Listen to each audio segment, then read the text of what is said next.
इन खबरों में black dad का नाम एक मजलूम फरीक के तौर पर उभरा था। इसके 3 करीबी दोस्तों के कारोबारी ठिकाने बर्बाद करने के बाद चला दिए गए थे। 5-4 आदमी जिंदा जल मरे थे। ब्लैक डैड के बकिया हमदर्दों में से हलाक या जख्मी होने वालों की तादाद का इल्म नहीं हो सका था। शायद उन्हें उनके शिकस्त खोरदा साथी खामोशी से उठा ले गए थे। बहुत कुछ खुल जाने के बावजूद अखबारात और आवाम को शायद अंदाजा न हो पाता कि इन खूनी हंगामों की दाग बेल आइजक बेल ने डाली थी, मगर ब्लैक डैड के लिए अपने लहू के प्यासे को पहचानना जरा भी दुश्वार नहीं था। बस ये समझना मुश्किल था कि आइजक बेल उससे क्यों नाराज हुआ था। हार्लेम में अपने 3 अड्डे और मुतअद्दिद आदमी कमा देने के बाद ये किसी तरह भी मुमकिन नजर नहीं आ रहा था कि ब्लैक डैड जैसा बुज़दिल और मसलहत को शख्स अपने दुश्मन के खिलाफ इंतकाम की राह पर चल पड़े। ज़ेर ज़मीन दुनिया के हर मेंढक को अंदाजा होता है कि किसी हाथी के मुकाबले पर मैदान में उतरते ही उसे पीस कर निस्तो नाबूद कर दिया जाएगा। ब्लैक डैड नुकसानात पर सबर करके खामोश रहता या फिर राब्तों की कोई दरमियानी कड़ी इस्तेमाल करके आइजक बेल की बरहमी के असबाब जानने और फिर अपनी सफाई पेश करने की कोशिश करता। गालिब इम्कान यही था कि वो आखिरी रास्ता इख्तियार करता। उसके नताइज सामने आने में कई दिन भी लग सकते थे। इस दौरान में हम अपना काम आगे बढ़ा सकते थे। 11 बजे वीरा ने जैनी के लिए रिंग्स के दफ्तर फोन किया। अपना फोन नंबर जैनी ही ने उसे लिखवाया था। उस पर बात करने में यह खतरा नहीं था कि रिंग्स का कोई फोन ऑपरेटर इन दोनों की गुफ्तगू सुन सके। हमारे कमरे के फोन के साथ नस्ब CSD ने ऐसे इम्कानात पहले ही मसदूद किए हुए थे, मगर वीरा ने यह बात जैनी को बतानी मुनासिब नहीं समझी थी। जैनी ने सबसे पहले वीरा को यह खबर दी कि हेलन राय उसकी तवक्का से ज्यादा सरफिरी लड़की साबित हुई थी। न सिर्फ ये कि उसने रिंग्स की मुलाजमत को खैरबाद कह दिया था, बल्कि जैनी को फोन करके सदमे से रुंधी हुई आवाज में यह बताया था कि वो रिंग्स इनकॉर्पोरेटेड के चीफ के घिनौने किरदार को बेनकाब करने के लिए अखबार वालों से रुजू कर रही है। जैनी ने उसे इस बड़े इकदाम से रोकना चाहा, लेकिन हेलन राय अपनी जिद पर अड़ी रही। असल बात यह थी कि खुद जैनी को भी हेलन की सरकत के खौफनाक नताज का अंदाजा नहीं था, वरना वो इस लड़की को खौफजदा करके इरादा बदलने पर मजबूर कर सकती थी। आइजक बेल जैसे नाम नेहाद मुअज्जज और बाहैसियत शहरी के खिलाफ अखबार वाले हेलन राय की हर बात पूरी तवज्जो से सुनते और इन तमाम इम्कानात को अपने मखसूस मफादात के लिए महफूज कर लेते। लेकिन एक बड़ी शख्सियत के खिलाफ हेलन जैसी बेबसात लड़की की कहानी को छापने की हिम्मत नहीं कर सकते थे। हेलन के पास एक नामालूम शख्स के फोन की दास्तान के सिवा अपने बयान के हक में कोई ठोस सबूत मौजूद नहीं था। शायद रिंग्स के दूसरे मुलाजमीन अपनी रोकियां बचाने के लिए ये एतराफ न करते कि हेलन ने हार्लेम का फसाद शुरू होने से 6 घंटे पहले ही उन्हें बता दिया था। ऐसी कमजोर कहानी की अशात पर आइजक बेल हतक इज्जत का दावा कर देता तो बाज़ अखबारात अपने सारे असासे बेच कर भी उसे हर चाहने की खतीर रकम अदा नहीं कर सकते थे। मुझे हेलन राय पर तरस आने लगा। वह लड़की बहुत नेक और मुखलिस थी। उसे धर्मंदी के इंसानी जज्बे के तहत अपनी लगी लगाई नौकरी पर लात मारकर बेरोजगारी के पुरअशोभ तजर्बे से गुजरने का फैसला किया था। अमेरिका में इन दिनों बेरोजगारी शबाब पर थी और अच्छी नौकरी का मिलना आसान नहीं था। वो बेरोजगार ही नहीं हुई थी, उसने नादानिस्तगी में अपने लिए एक भयानक अंजाम मुंतखब कर लिया था। इसका यहूदी नजाद होना भी उसे आइजक बेल के अताब से नहीं बचा सकता था। ये एक अलग बात थी कि उसके किए हुए इंकशाफात किसी अखबार में जगह ना पाते। खतरा यह था कि न्यूयॉर्क प्रेस में यहूदियों के दोस्तों की भरमार थी। डेविड स्टार्स का कोई हमदर्द या आइजक बेल का कोई खैर खा उसे यह खबर पहुंचा देता कि उसके इदारे की एक साबका मुलाजमा उसके बारे में एक नाकाबिल यकीन कहानी अशाती अदारों में फैलाती फिर रही है, तो आइजक बेल के एक इशारे पर हेलन की जिंदगी का चिराग गुल किया जा सकता था। मैं पाकिस्तान से अब्दुल सत्तार एदी की तरह इंसानियत की भलाई का कोई आलमी मिशन लेकर न्यूयॉर्क नहीं पहुंचा था। मेरे सामने मेरे मकासद बहुत वाज़ेह और मुतय्यन थे। सही और गलत हर तरीके से मुझे वो मकासद हासिल करने थे जिनमें आइजक बेल की हलाकत और रुसवाई सर फहरिस्त थी। हार्लेम में जो कुछ हुआ इस पर खुशी का इजहार नहीं किया जा सकता था। वो खुली हुई दरिंदगी और बर्बरियत थी, इसमें मेरा कोई अमली किरदार नहीं था। मैंने अपनी गुफ्तगू से आइजक बेल की शुबहात को तकवीयत जरूर पहुंचाई थी, लेकिन फैसले और फिर इस पर अमल की पूरी जिम्मेदारी उसी की थी। अपनी इस खून आशाम कार्रवाई के नतीजे में आखिरकार बदतरीन रुसवाई इसका मुकद्दर बनने वाली थी। जिस तरह आइजक बेल और ब्लैक डैड की लड़ाई मेरे मफाद में थी, इसी तरह हेलन राय का अपने चीफ की पसे पर्दा सरगर्मियों से बाखबर होना मेरे लिए मुफीद था। रिंग्स के ईमानदार मुलाजमीन से सीना बसीना चलते हुए इन खबरों को शहर भर में फैलना था। इसके करतूतों की वो तशहीर आखिरकार उसे किसी को मुंह दिखाने के काबिल न छोड़ती। मुलजिम से मुजरिम बनने के बाद वो बहुत सी सहूलतों से महरूम हो सकता था। मैंने हेलन राय को एतमाद में लिया तो इसका कोई बुरा अंजाम मेरे वहमो गुमान में भी नहीं था।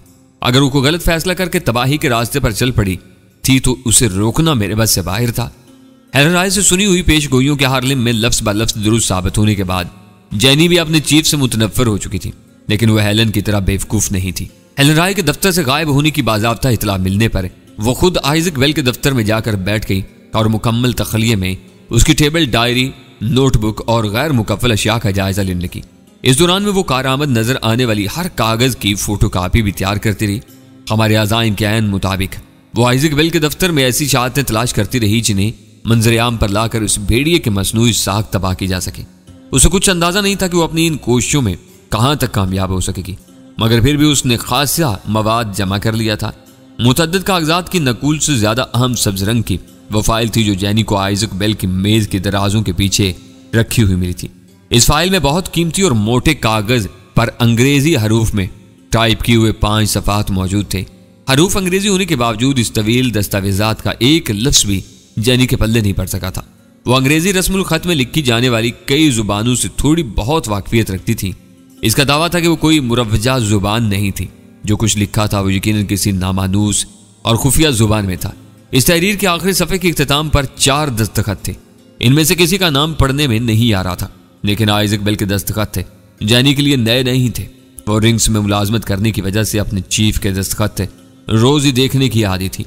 वो फाइल आइजक बेल की मेज में इसी तरह छुपा कर रखी गई थी कि सारी दराजें खोल कर भी उसका पता नहीं चलाया जा सकता था। जैनी को दराजों के पीछे से अपने कुछ गुमशुदा कागजात मिलने का पुराना तजर्बा था, इसलिए उसने आइजक बेल की दराजों के पीछे का भी जायजा ले डाला और यूं वो 5 वर्ग की फाइल उसके हाथ लग गई। जैनी ने इन कागजों की फोटोकॉपी करने के बजाय पूरी फाइल एक बड़े लिफाफे में छुपा ली थी और उसे वीरा के हवाले करने पर आमादा थी। आइजक बेल के कंप्यूटर को चलाने में जैनी बुरी तरह नाकाम हुई थी। इसका प्रोग्राम कुछ ऐसा था कि इब्तिदा में ही कंप्यूटर पासवर्ड तलब करता था जिससे जैनी लाइल्म थी। इसने पासवर्ड के लिए अपनी सोच के मुताबिक बहुत से अल्फाज इस्तेमाल किए, लेकिन प्रोग्राम चलाकर आइजक बेल की रिकॉर्डिंग की हुई मालूमात तक रसाई हासिल करने में कामयाब नहीं हो सकी। वीरा के बारे में जैनी बहुत हिसास थी। उसे अंदेशा था कि वीरा उसके करीब आई तो वो दोनों मुश्किलात से 2-4 हो जाएंगी। दूसरी तरफ वो आइजक बेल के दफ्तर से हासिल किए हुए कागजात ज्यादा देर तक अपने पास रखने पर तैयार नहीं थी। डाक का इस्तेमाल खतरे से खाली नहीं था। इस उलझन का वो दोनों कोई हल नहीं निकाल सकी थी। कोई राह नजर नहीं आई तो शाम को घर वापस जाने से पहले जैनी वो फाइल वापस रख देगी और फोटोकॉपियां तल्फ कर देगी। फिलहाल वो इस खेल में एक फरीक बनने के मूड में नहीं है। जैनी से होने वाली गुफ्तगू दोहराने के बाद वीरा ने तफक्कुर अमेज लहजा में कहा, वो कागजात हमारे हाथ आने चाहिए। शायद हमें इसहाक के बारे में कुछ अहम बातें मालूम हो जाए। जब तक वो जिंदा है हमें कुछ न कुछ करते रहना पड़ेगा। मैंने जवाब दिया। जैनी मुझको इसलिए दूर रखना चाह रही है कि एक जमाने में अमेरिका में मेरी बहुत तशहीर हुई है। अभी हाल ही में छपने वाले इनामी इश्तिहारों ने लोगों की यादाश्त को ताज़ा कर दिया होगा। मैंने उसकी बात काट दी। न्यूयॉर्क आने के बाद से तुम गोशा नशीन नहीं हो। जरूरत के तहत बाहर निकल रही हो मगर किसी ने तुम्हें नहीं पहचाना। जैनी क्यों डर रही है? दूसरे नहीं पहचान सकेंगे, इस आग घंटी के आदमी शायद पहचान ले। जैनी को यह खौफ भी है कि कहीं उसकी निगरानी ना हो रही हो। अगर इसका यह खदशा दुरुस्त है तो फिर इससे दूर रहना ही बेहतर है। या हम एक बार पकड़े गए तो मरकर भी निजात हासिल नहीं कर सकेंगे। हाथ आए हुए कागजात को ठुकरा कर हम झक मारते रह जाएंगे। वीरा ने चंद सानियों की खामोशी के बाद पुरख्याल लहजे में कहा, मेरे बजाय तुम जैनी के पास क्यों नहीं चले जाते? मैंने सोचा था लेकिन तुम्हारी वजह से खामोश रहा। तो मुझे उससे दूर रखना चाहती हो क्योंकि मैं उसे देखते ही फिसल जाऊंगा और वो मुझे तल कर खा जाएगी। वो रजामंद हो गई तो तुम बेखौफ खतर रिंग्स के दफ्तर में चले जाओगे। इनके पास मेरी कोई तस्वीर नहीं है, सिर्फ मेरी रंगत ही मुझे मशकूक बना सकती है।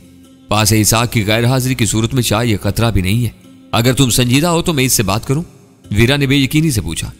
जरूर करो। यह भी कह देना कि लिफाफे में इसाक घंटी की 2-4 ऐसी तस्वीर भी डाल दे जिनके सहारे उसकी शनाख्त आसानी से हो सके। और हाँ, इसे मेरा शजरा ना बता देना। मैं तुम्हारे कासिद के तौर पर उससे मिलना पसंद करूंगा। कासिद के बजाय बॉयफ्रेंड ज्यादा मुनासिब रहेगा। वो खुद भी शादी किए बगैर ज़हनी सुकून की जिंदगी गुजार रही है। तजर्रुद की जिंदगी गुजारने वालों की इन जरूरियात को खूब समझती है। मैं खामोश रहा। मेरी खामोशी को रजामंदी समझकर वीरा फोन की तरफ मुतवज्जा होगी। चंद मिनट तक फोन पर बात करने के बाद वो मुझे बताने लगी, प्रोग्राम तय हो गया है। तुम उसके सामने अपनी शनाख्त के लिए $1 के नोट का आधा हिस्सा पेश करोगे और वो लिफाफा तुम्हें दे देगी।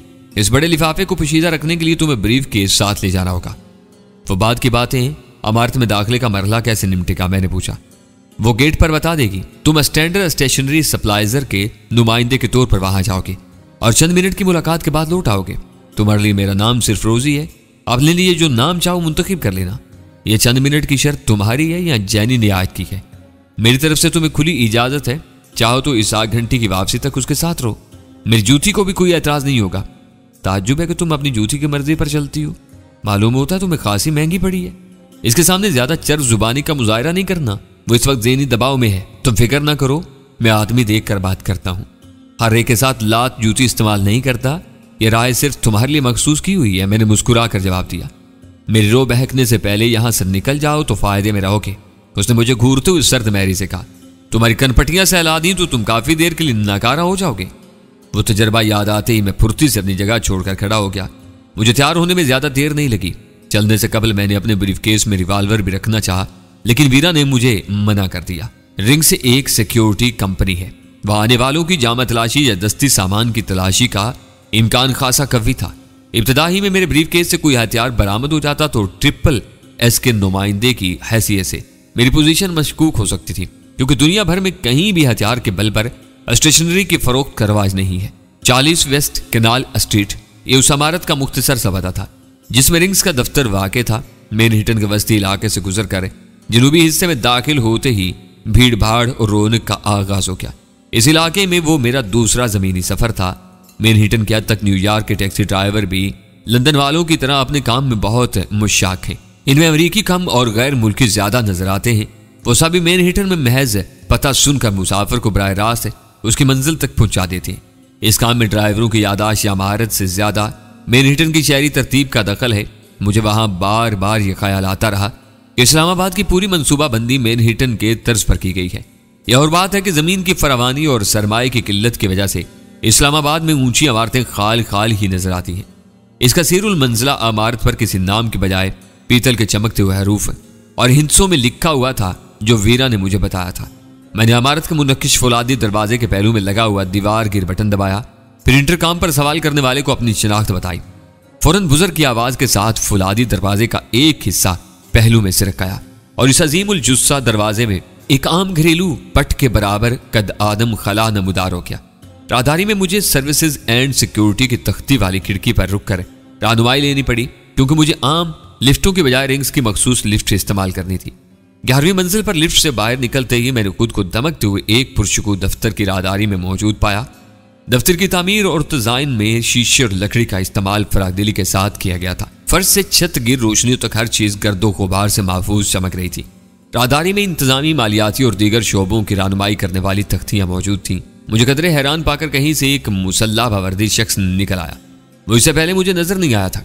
मेरे इस्तफसार पर उसने इंतजामी शोबे की तरफ हाथ उठाकर खालिस अमरीकी लबुल-ए-आजम में कहा, सीधे जाकर सीधे हाथ पर दूसरी राहदारी में मुड़ो। बाएं हाथ का आखिरी कमरा लिली का है। किसी अमरीकी दफ्तर से मेरा पहला राब्ता था। मुझे हैरत हुई कि दफ्तर का एक मामूली गार्ड इदारे के सबसे बड़े ओहदे पर फाइज खातून का नाम बेतुकल्फी बल्कि बेअदबी से ले रहा था। वो मेरी इब्तदाई हैरत थी। बाद में मुझे पता चला कि अमेरिका में ओहदों में इम्तियाज के लिए तखातुब की एहतियात को बिल्कुल बेमानी समझा जाता है। हर छोटा बड़ा एक दूसरे को इसके पहले नाम से पुकारता है। अपने फराइज मनसबी से मुतलका हर काम खुद करना पड़ता है। फाइल या कागजात एक मेज से दूसरी मेज पर पहुंचाने के लिए चपरासियों की फौज नहीं पाली जाती। कागज लेकर खुद दूसरे के पास जाना होता है।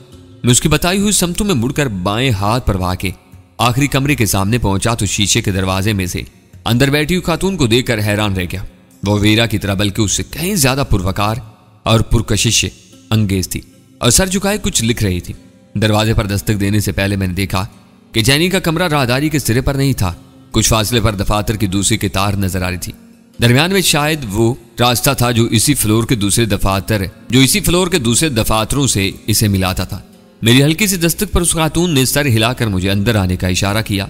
मैं दरवाजा खोलकर फर्शी कालीन से आरास्ता उस दफ्तर में दाखिल हो गया। इससे पहले मैंने अपनी जेब में से $1 के नोट का आधा हिस्सा निकाल लिया था। वो वीरा के मुकाबले में कदरे भरे भरे बदन की मालका थी। उसके चेहरे के नकूश में इस कदर तीखापन था कि देखने वाला उस कशिश से महसूर सा हो जाता था। बड़ी बड़ी चमकती हुई नीली आंखें झपके बगैर मेरे चेहरे पर मरकूज थी। उसकी इस्तेफामिया निगाहों की सीध में मैं मेज के सिरे तक पहुंचा और फटा हुआ $1 खामोशी से उसकी तरफ बढ़ा दिया। वो टुकड़ा देखते ही उसके गुदाज होंठों पर जानदार मुस्कुराहट फैल गई। बैठ जाओ, उसे मेरी तरफ हाथ बढ़ाते हुए हदायत की। उसकी आवाज में निस्वानी तरन्नुम के साथ एक तहकमाना वकार भी नुमाया था। मैंने कुर्सी संभालने से पहले नरमी से उससे हाथ मिलाया। इस दौरान में एक लम्हे के लिए भी उसकी नजरें मेरे चेहरे से नहीं हटी थी। मेरा नाम लिली है। मेरे बैठ जाने के बाद उसने अपना तारुफ करवाया। तुमको क्या कहते हैं? $1/2। मैंने बेसाख्ता कहा। मैं ट्रिपल एस से सेल्स प्रमोशन के सिलसिले में हाजिर हुआ हूं। इसके सवाल के जवाब में मेरी जुबान मशीनी अंदाज में चल पड़ी थी। यह गैर मामूली बात थी कि उसने मुझसे हाथ मिलाते हुए अपना तारुफ कराने की जरूरत महसूस नहीं की थी, लेकिन बाद में एक तजस्सुस के साथ अपना पहला नाम बता दिया था। मैं इन खराफात से वाकिफ हूं। तुम्हारा असल नाम क्या है? रहमदान। मैंने ज़हन में आने वाला पहला नाम दोहराया। इस वक्त मैं वीरा की हदायत के मुताबिक अपना मुंह बिगाड़ कर अमेरिकी अंदाज में झटकेदार अंग्रेजी बोलने की कोशिश कर रहा था। रहमदान। उसने धीरे से दोहराया। ये एक ही नाम है या दो नाम मिले हुए? वैसे तो ये एक ही नाम है, लेकिन मैं तुम्हारी मुश्किल समझ रहा हूं। तुम अपनी सहूलत के मुताबिक मुझे रेम या दान कह सकती हो, इससे कोई फर्क नहीं पड़ेगा। अपना ब्रीफकेस घुटनों पर रख लो। वदायात देते हुए शायद गैर इरादी तौर पर उसकी आवाज बहुत नीची होगी। मेरा दिया हुआ लिफाफा ब्रीफकेस में फौरन बंद कर देना। बहुत बेहतर मिस लिली, मैंने मुअद्दब लहजे में कहा और ब्रीफकेस कालीन से उठाकर गोद में ले लिया। मिस और मिसिस कुछ नहीं, मैं सिर्फ लिली हूं। तो अपनी मेज के बराबर में रखे हुए एक रैक की तरफ झुकते हुए हल्की सी नागवारी से बोली। नाम के आगे पीछे गैर जरूरी अल्फाज जोड़ने से इंसानों की बराबरी के तसव्वुर की खुली नफी महसूस होती है। तो मेरे ख्यालात काबिल कदर और मुसर्रत अंगेज हैं। मेरे लिए इससे ज्यादा खुशी की बात क्या हो सकती है कि तुम जैसी खातून को बेतकल्लुफी से मुखातिब करूं। मैंने बातें फैला दी। उसने एक रैक में से एक पलंदा निकाल कर अपने सामने रख लिया, फिर सबसे नीचे दबा हुआ बड़ा सा ब्राउन लिफाफा मेरी तरफ सरका दिया। मैंने इसी सुरात और खामोशी से वो वजनी लिफाफा अंदर डालकर ब्रीफकेस बंद कर लिया। इस कार्रवाई के दौरान में गुफ्तगू भी जारी रही। मेरे जवाब पर उसने लतीफ तंजिया फहराए में पूछा था, मुझ जैसी से तुम्हारी क्या मुराद है? क्या मेरे माथे पर कुछ सींग निकला हुआ है? अरे नहीं, मैंने बुखला कर कहा। नौजवानी के साथ कुदरत ने तुम्हें हुस्न और दिलकशी के एहतियात से नवाजने में भी फराख दिली से काम लिया है। ऐसा बहुत कम होता है। मैंने देखा कि उसने लिफाफे के साथ रैक से निकाले हुए पतले पतले और रंगीन पंफलेट अपने सामने फैला लिए थे और वो सब स्टैंडर्ड स्टेशनरी सप्लाइजर से मुतालिक थे। मैं दिल ही दिल में उसकी जहानत की दाद दिए बगैर नहीं रह सका। वीरा को मेरे बहरूप के बारे में ब्रीफ करते हुए उसे मालूम था कि उसके पास ट्रिपल एस का लिटरेचर मौजूद था। इस वक्त रिंग्स का कोई मुलाजिम इत्तिफाकी तौर पर लिली के कमरे में आ जाता तो यही समझता कि लिली मेरे लाए हुए लिटरेचर के मुताले और इसी के मुतालिक मुजाकरे में मसरूफ है। तो मुबालगे से काम लेकर शायद मुझे मुतासिर करना चाह रहे हो। उसने एक मरतबा फिर मेरी आंखों में आंखें डाल दी। मेरी आमद का वाहिद और बुनियादी मकसद पूरा हो चुका था, मगर वो दानिस्ता गुफ्तगू को तूल दे रही थी। मेरे लिए वो ताखीर खुशगवार थी। तुम चाहो तो मैं कसम खा सकता हूं कि मेरा एक लफ्ज़ सच पर मबनी है। मैंने सुना है कि अतालवी इसी तरह की बातें बनाकर औरतों को शीशे में उतारने के फन में ताक होते हैं, मगर तुम्हारे खतो खाल अतालवी हैं, ना लबोलहजा उन जैसा। अतालवी मर्द इस मामले में हरीस, खुद गर्ज और मतलब परस्त होते हैं। मैं इन पर लानत भेजता हूँ। अपनी इन्हीं हरकतों की वजह से वो यूरोप की मुफलिस कौमों में शुमार होते हैं। तुमने अभी तक अपनी कौमियत के बारे में कुछ नहीं बताया। उसके चेहरे पर शौकी नमूदार होने लगी। बस जनूबी एशिया की पैदावार समझ लो। शायद मेरा काम खत्म हो चुका है। तुम्हें ट्रिपल एस से जो कुछ खरीदना है वो तुम फोन पर बता ही दोगी। क्या मैं जा सकता हूँ? अपनी जात में उसकी बढ़ती हुई दिलचस्पी भाप कर मैंने अचानक वो कलाबाजी खाई थी। इस बहाने मैंने उसके ज़हन को कौमियत के सवाल से भी भटका दिया था। मेरी कौमियत को भूल कर वो रसानियत से बोली, कुछ देर बैठे रहो। मुझे मालूम है कि तुम्हारी गर्लफ्रेंड बेचैनी से तुम्हारा इंतजार कर रही होगी। मेरे दफ्तर में चंद मिनट गुजार कर तुम उससे किसी बेवफाई का इर्तिकाब नहीं करोगे। तुम्हारे नाम के बारे में मैं अभी तक उलझन में हूँ। उलझन की नौयत बताओ, मैं उसे दूर कर दूंगा। मैंने पूरे खलूस से कहा, तुम्हारे नाम का सही तलफ़ुज़ क्या है? मेरी ज़ात में उसकी दिलचस्पी खतरनाक हद तक तेजी से बढ़ती जा रही थी। मुझे बेख्तियार वीरा के अल्फाज याद आने लगे। जैनी तजर्रुद की जिंदगी गुजार रही थी, दिल फेंक थी और ज़हनी तौर पर हमेशा पुरस्कून रहती थी। इस किस्म का हदूद अरबा रखने वाली कोई खातून या लड़की किसी नौवार्द मर्द से उसके नाम का सही तलफ़ुज़ पूछने लगे तो आखिरकार उस मर्द के सितारे गर्दिश में आ ही जाते हैं। मैं उसे कोरा सा जवाब देकर कुर्सी छोड़ देता तो वह मेरा मुंह देखती रह जाती और कुछ भी न कर पाती। लेकिन मैं आइजक बेल के दफ्तर में एक बड़े ओहदे पर मामूर उस खातून को नाराज करने का खतरा मोल नहीं ले सकता था। उसके जरा से ताउन से आइजक बेल की नींदें हराम करके उसे बेबसी के आलम में ठिकाने भी लगाया जा सकता था। मैंने उसे खुश रखने का फैसला कर लिया। कुछ लोग इसे रमादान और बाज रमदान कहते हैं, मगर मैं रमदान को तरजीह देता हूँ। इसका सही तलफ़ुज़ रमजान है, जो अमेरिका में बिगड़ कर रमदान हो गया है। रमादान, वो लफ्ज़ दोहराते हुए उसे कुछ याद आ गया। मशरकी वुस्ता में एक रमादान वार भी हो चुकी है। ये सारी उलझन इसी वजह से थी। अरब खुद इसे रमादान कहते हैं। अगर तुम खुद को रमजान कहलवाना चाहो तो अंग्रेजी में इसका सही मखरज और तलफ़ुज़ मौजूद है। मैं तुम्हारी इस तजवीज़ पर ज़रूर गौर करूंगा। देखना होगा कि मेरा सही नाम क्या होना चाहिए। तुम्हारा ताल्लुक पाकिस्तान से तो नहीं है? वो मेरी आंखों में आंखें डालकर अचानक पूछ बैठी। मेरा दिल उछल कर खल्क में आ गया।